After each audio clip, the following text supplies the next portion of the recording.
Turn ng lakay. Ayan, magplansya muna tayo ng uniforme natin. Alam mo, pag pumapasok tayo, kailangan laging plansyado ang ating polo.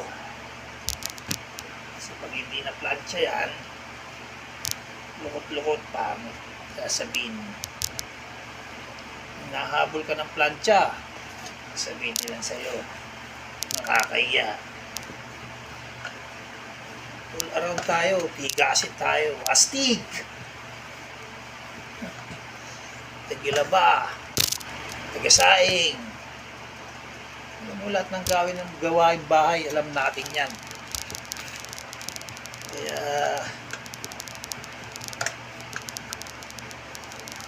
maswerte tayo at meron tayong Panginoong Diyos. Kaya kailangan pulido. Yun o, diba? Ganyan magplansya ng damit. Pero pag tulad yung pag nag-church ka, kailangan plansyado rin yung mga damit mo. Kasi harap ka sa Panginoong Diyos. Ganon din sa opisina, kailangan plansyado rin ang damit mo. Harap ka sa boss mo, harap ka kay mayor,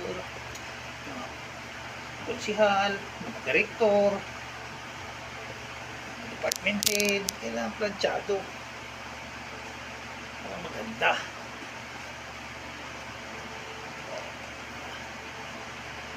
Ganyan lang lakay, diba? Plansyado yan. Kasi one time hindi ko na plansya, sinabihan ako